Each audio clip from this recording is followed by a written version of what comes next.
Is knowledge still power in a world where AI knows everything? Pause. Let that question breathe. Let it sit beside you.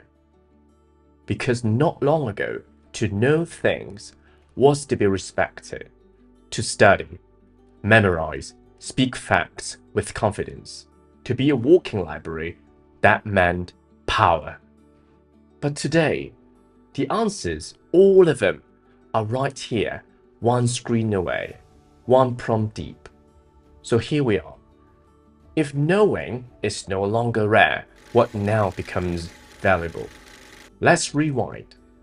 There was a time when we thought success is knowing more than others. So we chased data, we memorized, recalled, compiled, because in the classroom, the boardroom, and every room, knowledge was currency. But now, machines remember faster, machines recall sharper, machines don't forget.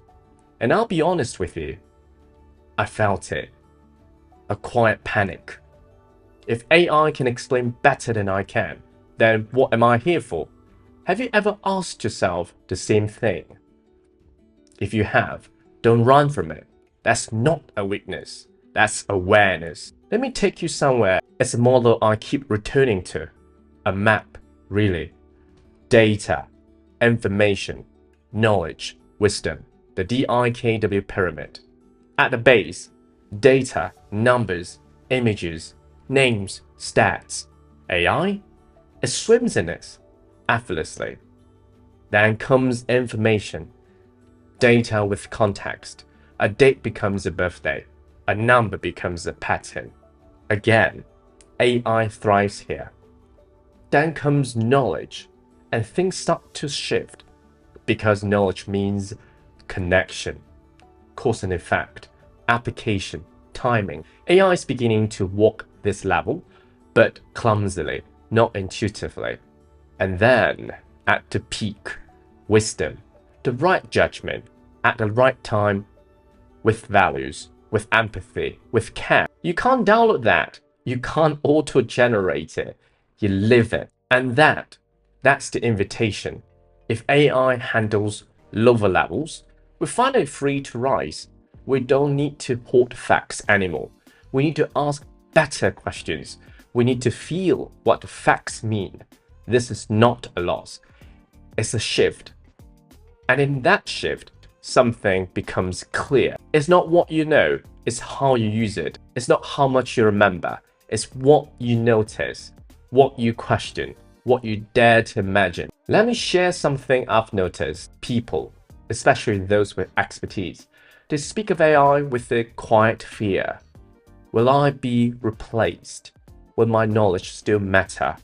Will AI do it better, faster, cheaper?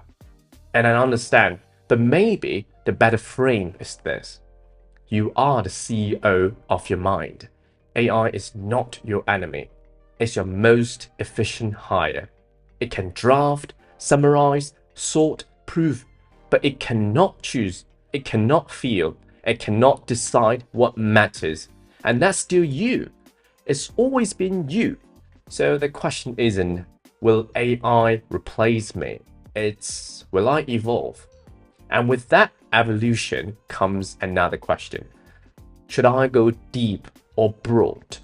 Do I specialize or generalize? The answer isn't either or. It's T-shaped. Go deep where you build mastery, but stay broad where you stay curious. Because AI can simulate expertise, but it cannot make creative leaps. It doesn't sense connections. It doesn't know when to pause or when to provoke. That's the role of the human. That's the gift of being alive. Let me bring this home.